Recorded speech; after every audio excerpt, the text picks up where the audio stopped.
There we go. All right, ladies and gentlemen, I'm your instructor, Pierre Huey, aka Mr. P. The P is for patience. Okay. We are back live. We're going to be doing some barber theory study, general barber theory study. But as you know, how I like to do, I like to go through the 4 domains corresponding to the days of the week. Today is Monday.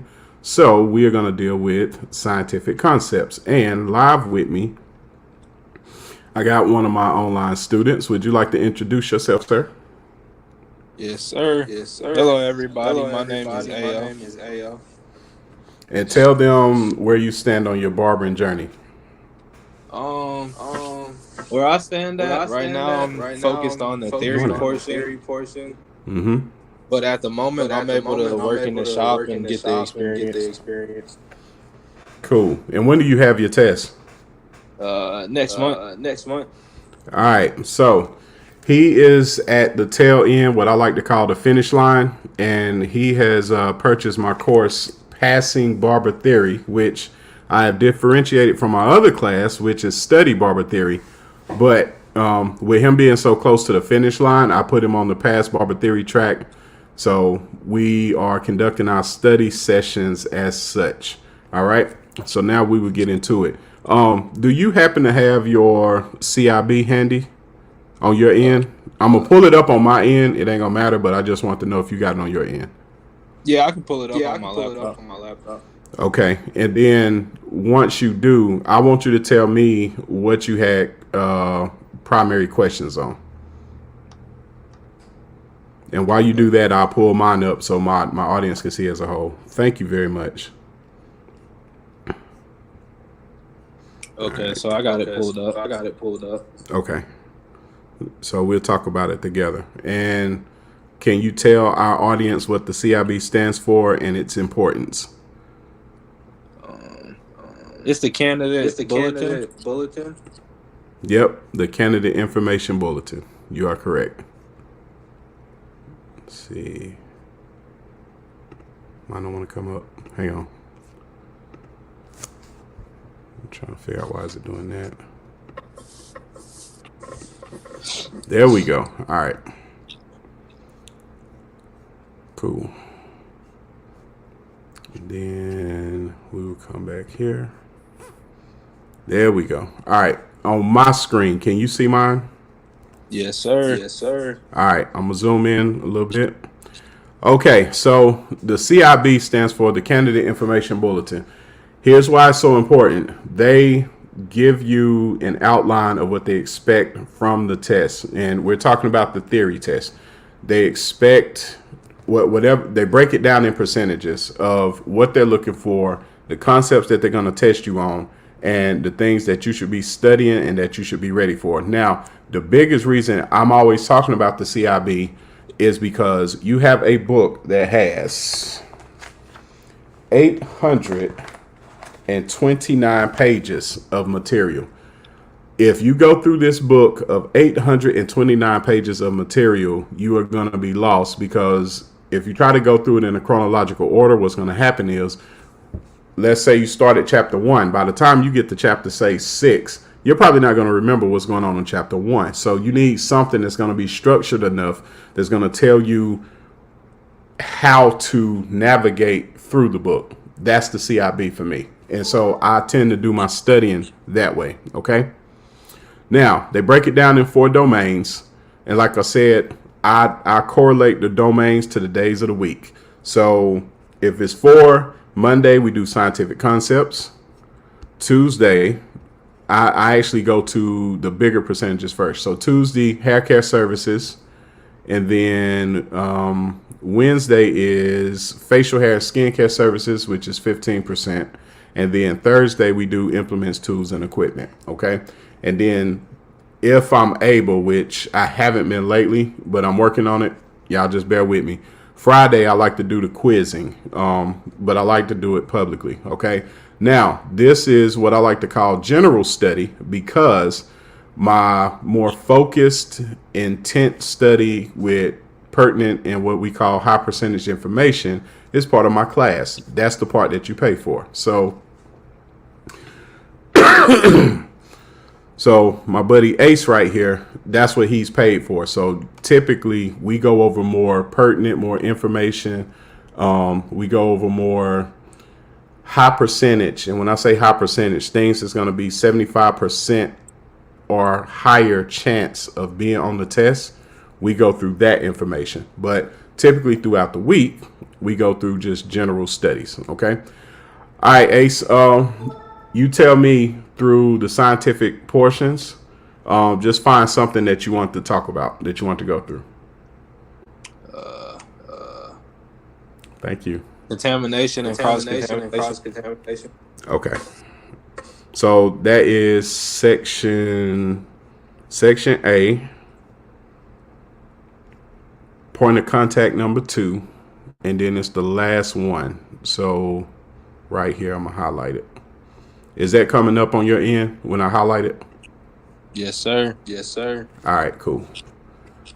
Okay. So we will go through our books and go find that. All right.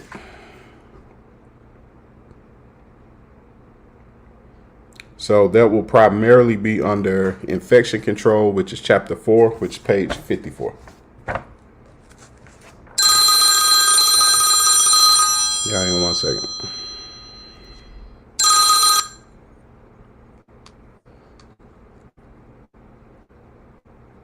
Bro, give me 1 sec. Well, just tell me this real quick, because I'm live. I'm live on I'm on a live stream. But did you get a chance to see that and sign off? Oh, yes, sir. Okay, all right. And so I forgot about your live stream. Just whenever you get a chance, send spec board numbers so I can call them. Okay, I got you. As soon as I get off the live, I got you. Yeah, go ahead, do your thing, man. Okay, yeah. Yes, sir. Mm-hmm. All right. All right, so we are looking for contamination, things of that nature, right? So biggest thing is, wait a minute. I was going to start there. I don't want to start there because they got that in a different point of contact. Nope. Nope.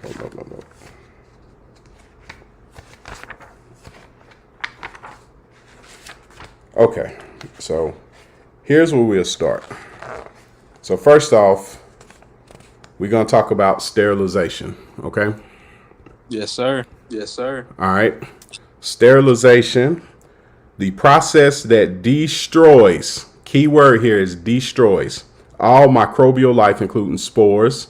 It's a third step that can be incorporated, but it's very, very rarely mandated. Now, the reason being is sterilization is when you destroy everything, when you kill all bacteria, viruses, whatever, right, from a surface.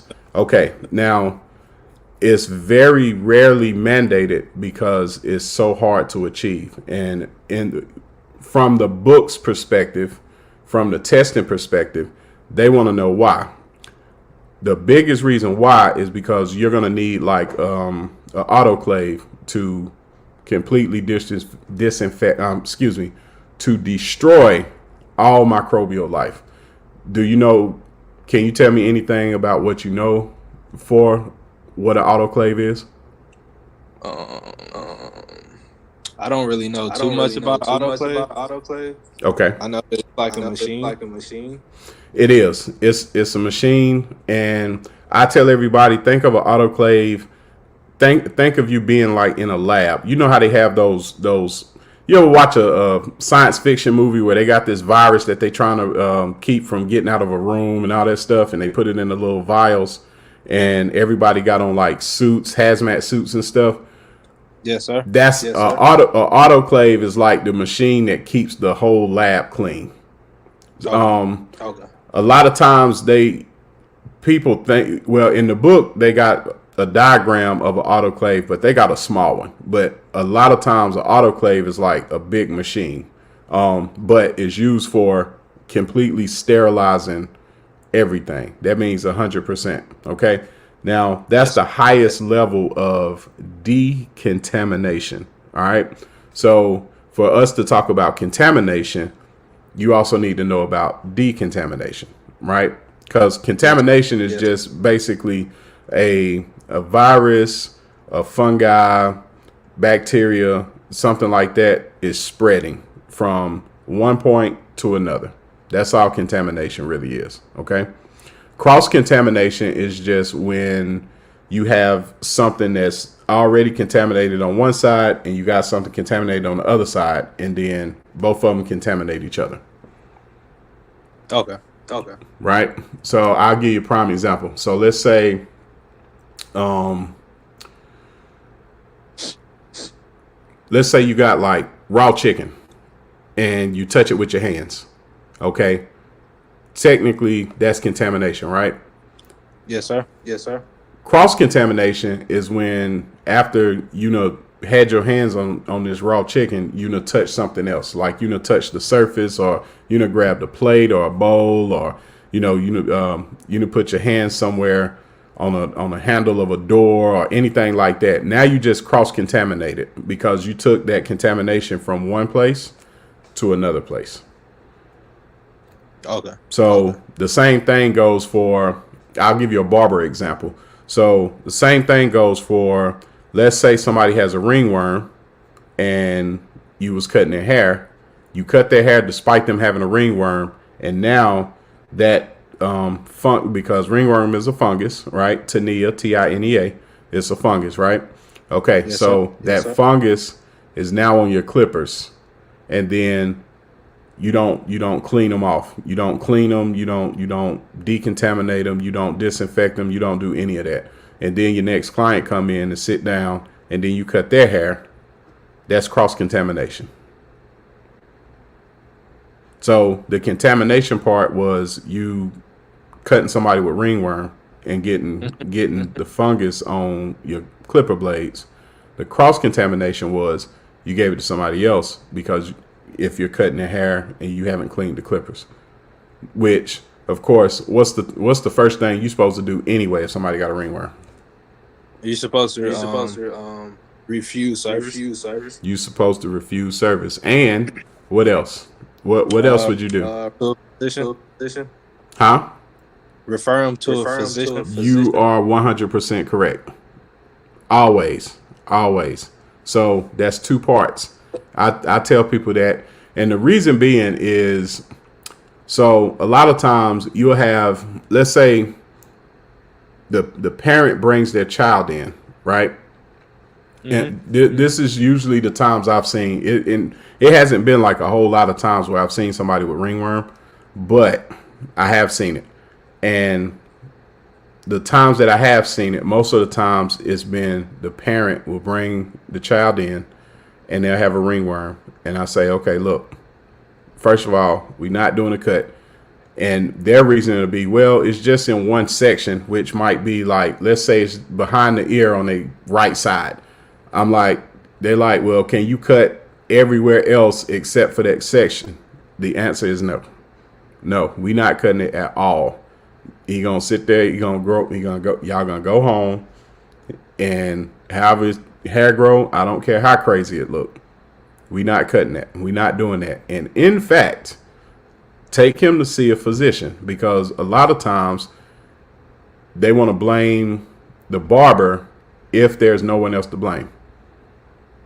So let's say that you sat him down and you said, okay, then, well, all I'm going to do, I'm going to shape the front. I ain't going to touch any of the back and things like that, right? Because people can be very convincing. Oh, well, he taking pictures. I don't care. He got a ringworm. But they'll try to say anything, right? So yes, you sir. say to them, yes, you say, all right, I'm just giving you a scenario. So let's say you said, okay, I'm not touching, I'm not going nowhere near that area. All I'm going to do is shape the front. And you shape the front. Let's say the ringworm gets worse. Guess who you think they're going to blame about it? You. They're going to find a way to blame you. Even if you didn't touch any of that area, they're still going to find a way to blame you. Right? So, yeah. So, number one, you refusing service is going to eliminate any chance of contamination or cross-contamination. Okay? Because you run the risk of doing both.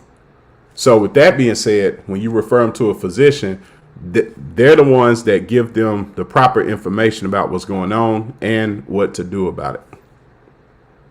Because that's really the physician's job, to prescribe either medicine or treatment or anything like that to take care of that issue. That's the specialty of the physician. That's not the specialty of the barber. The barber or the stylist is just, we're going to recognize it. We're going to understand some things about it, but we know enough. We're refusing service right there. And the reason being is contamination and cross-contamination, the potential to do both.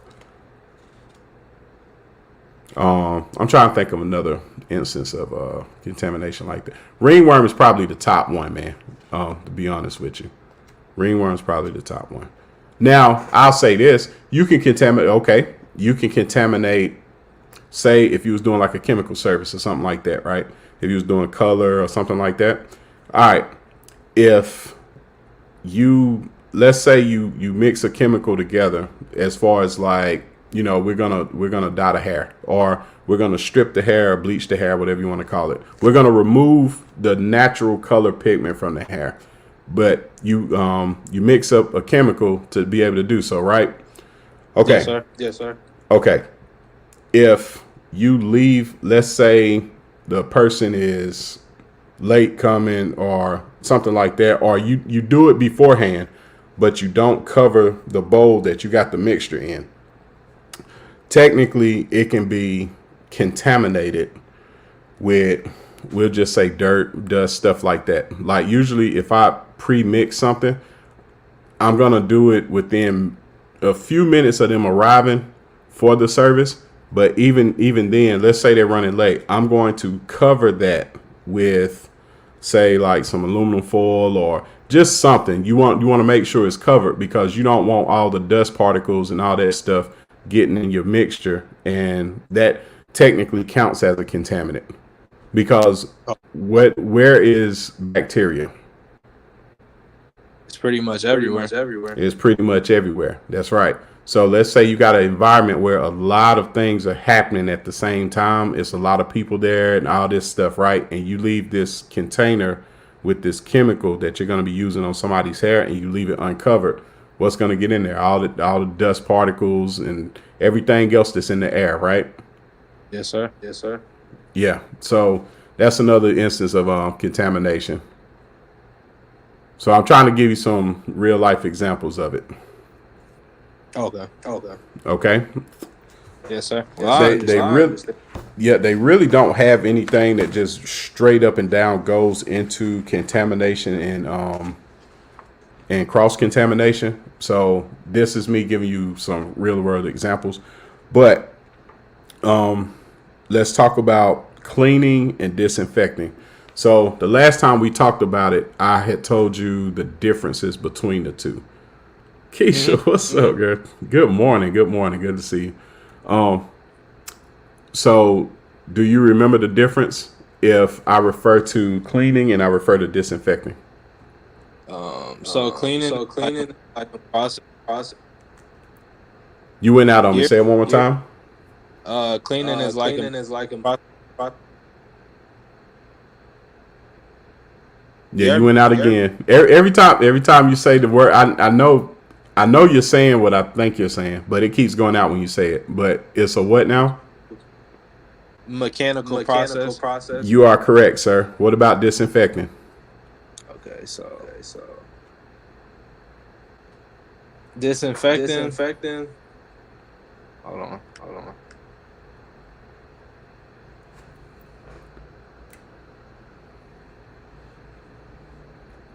Keish, how you been doing, girl? And what you up to this morning? And if you ain't found it, I can tell you. Nah, I didn't find it. Okay, so disinfection is a chemical process. So just imagine you wiping your station off, right? Yes, sir. Just the fact of the action of you wiping your surface back and forth to scrub off all the dirt, debris, anything like that. That's the mechanical process of cleaning, right? It's the disinfection that comes after when you spray it, right? Matter of fact, when you take your I'm thinking about somebody else. When you take your practical, the first thing that you're probably going to be doing is cleaning and disinfecting your surface. They will take points if you don't do both. And what I mean is, the first thing is, you scrub and you do the mechanical process of cleaning your station, right? Mm-hmm. That could be with that could be with a paper towel, that could be with a wipe, that could be with anything. If the judges are as picky as some that I've seen, they're gonna look to see if you're gonna disinfect it afterwards. Even if that involves you saying, all right, well, I wiped the surface off first, and then I took another disinfectant wipe and I wiped it, and then I dried it off with a paper towel, right? All of that stuff counts. Yeah. Now, you got some proctors that, they just want to see that you cleaned it off. They're not going to be so technical, but I've seen some that are technical as hell, and they just like, you got to get you're not going to get all the points unless you do all the processes. Okay, so again, that comes back to the difference between cleaning and disinfecting, which you're supposed to do both anyway. So any questions on that? No, sir. All right. Now, cleaning, disinfecting, sterilization, all of them counts under the umbrella of decontamination, which is removing a surface of all of its contaminants, or as many as you possibly can, depending on the chemical, depending on the equipment that you have. Huge part. Yeah. Keish, I love jazz. I put mine on Terrence Blanchard Radio on Pandora. Can't beat it. Yeah. Matter of fact, if I wasn't on this call right now, I'd probably be listening to some jazz. Now I got to listen to some jazz. But yeah, any questions on any of that? No, sir. Okay. So, yeah, we typically go about 15 minutes, y'all. I can study with this young man all day long. I do got to go. So we'll cap it off at 22 minutes, 30 seconds. And me and you, Ace, we'll get together again very, very soon, and we'll do some more studying. Okay. If you got any specific things that you want to go over with me, just let me know. And then for the rest of the audience that's watching, if you or anybody you know can benefit from my services, that is helping them pass Barber Theory, helping them pass Barber Practical, I do prefer them be in a position where they're at what we call the finish line, meaning they've achieved their hours or they're actively on the end of getting their hours, and we go from there, because that's where my niche lies. But you can find me anywhere at Pierre Huey, PIERREHOUEY, all platforms. You can send me a message from any of them. You can DM me anywhere, links in my bio, all that good stuff. All right. So, Ace, I'm going to see you soon. Thank you for joining the live with us. Thank you, TikTok. Thank you, everybody on TikTok. I appreciate y'all joining me. I will be live very, very soon. I got my setup back, which I'm happy to say. So, y'all will be seeing me a lot again. Y'all have a good day. You too.